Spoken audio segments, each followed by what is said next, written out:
नमस्कार, मी Punjab duck. Monsoon बऱ्याच मध्ये दाखल झाला, पण ते काय झालं, काही जिल्ह्यातच झाला. म्हणजे सांगली जिल्हा, सोलापूर जिल्हा, त्याच्यानंतर सातारा, कोल्हापूर ह्या पट्ट्यामध्ये इकडं बीडच्या काही भागापर्यंत आला. पण त्याच्यानंतर ते तिथं स्थिरावला. त्याच्यानंतर त्या मान्सूननं पूर्ण प्रगती केलीच नाही. तर राज्यात परत पाऊस कधी येणार आहे? तर राज्यातल्या सर्व शेतकऱ्याला सांगू इच्छितो की आज आहे 11 जून 2026. 13 जूनच्या नंतर काय होईल, राज्यामध्ये आता हे जे आजपर्यंत जे थांबलेला पाऊस आहे ते 13 जून पासून परत राज्यामध्ये पावसाला थोडी सुरुवात होणार आहे.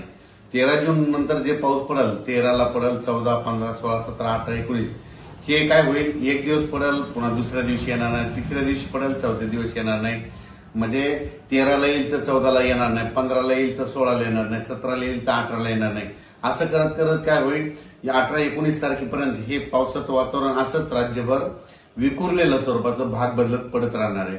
मग राज्यात मान्सूनचा पाऊस परत करीत दाखल होणार आणि शेतकऱ्याच्या पेरण्या कधी होणार? तर राज्यातल्या सर्व शेतकऱ्याला सांगू इच्छितो की मी पहिल्यापासूनच म्हटलं होतं की यावर्षी 3 टप्प्यामध्ये पेरण्या होणार. एक टप्पा राहील 7 ते 14 जूनचा. तर 7 ते 14 मध्ये काही भागामध्ये इकडं केजच्या पलीकडे तिकडं काही भागामध्ये जिथं जास्त पाऊस पडला तिकडे पेरण्या सुरू झाल्या, त्यांचे फोन देखील आले.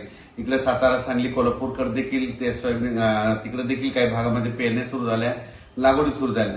पण काय झालं त्याच्यानंतर महाराष्ट्रामध्ये की आपल्याकडं महाराष्ट्रामध्ये पाऊस सगळीकडे पोहोचत नाही.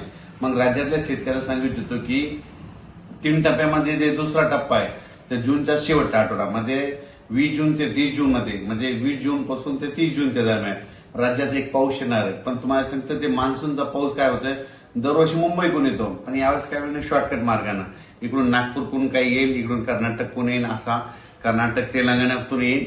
आणि त्याच्यामध्ये मात्र 20 जून ते 30 जून मध्ये एक दुसरा पेरणीचा टप्पा होईल, म्हणून हे लक्षात येतं.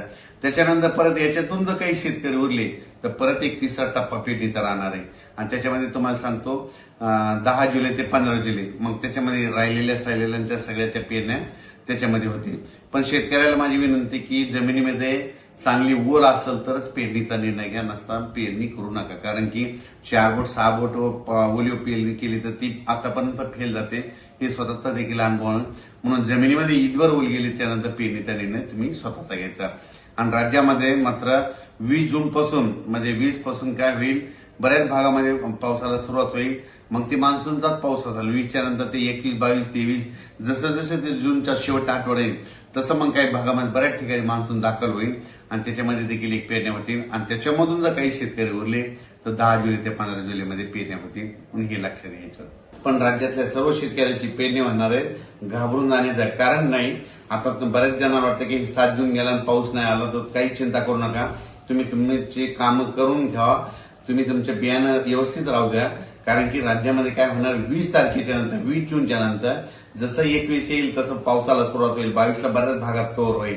असं करत करत त्यावेळेस सगळ्या भागामध्ये 20 ते 30 मध्ये पाऊस जाईल आणि महाराष्ट्रातल्या सर्व शेतकऱ्यांच्या पेरण्या होतील. यावर्षी चांगला पाऊस पडणार आहे.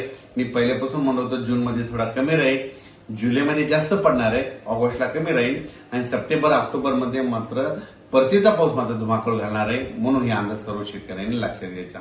महाराष्ट्रातला जो दक्षिण भाग आहे तर त्या दक्षिण भागामधल्या, म्हणजे इकडे उदगीर, आसाम, तारकर्ली, इकडे पूर्ण कडला काही भाग, इकडे त्याच्यानंतर केज, अंबाजोगाई त्या परिसरात, इकडे मग सांगली, सातारा त्या परिसरात बऱ्याच ठिकाणी त्या पेरण्या झाल्या. पण आणखीन बऱ्याच पेरण्या जवळपास सगळ्याच शेतकऱ्याच्या राहिल्यात.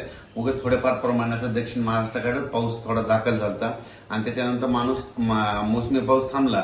त्याच्यानंतर आता काय होईल, या 13 तारखेपासून बऱ्याच भागामध्ये पाऊस पडेल, ते पण सगळीकडे पडणार आहे. सर्वात महत्वाचं नंतर सगळ्याला तर आशा आहे की आमच्या सगळ्या गावाला पाऊस हवा.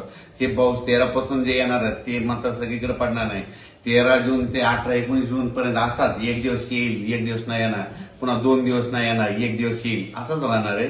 मग 20 जूनच्या नंतर मग परत महाराष्ट्रामध्ये चांगलं मोसमी पाऊस सक्रिय होईल आणि शेतकऱ्याच्या पेरण्या होतील. म्हणून हा अंदाज सर्व शेतकऱ्याला लक्षात, सगळ्यांच्याच पेरण्या होणार आहेत. दुष्काळ वगैरे काही पडणार नाही.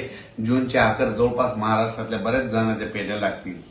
सुरुवातीपासूनच वैयक्तिक शेतकरी असल्यामुळे सांगतो की मी स्वतः पेरणी करत असताना मी स्वतः थांबतो, मी स्वतः पेरतो. कारण की स्वतःचा अनुभव आहे. जमिनीमध्ये पाऊस पडल्याच्या नंतर शेतामध्ये कुदळ घेऊन जायची. जमिनीत जर ईदभर ओल असेल तर तुम्ही पेरणीचा निर्णय घ्या, नसता घेऊ नका. 4 बोट 6 बोट जर तुम्ही पेरणी केली ना ती फेल जाते. म्हणून ही अंदाज सर्व शेतकऱ्यांना लक्षात येतं आणि आपण आपलं नियोजन करायचं. पण दुष्काळ वगैरे मात्र काही पडणार नाही म्हणून ही अंदाज सर्व शेतकऱ्यांना लक्षात यायचा.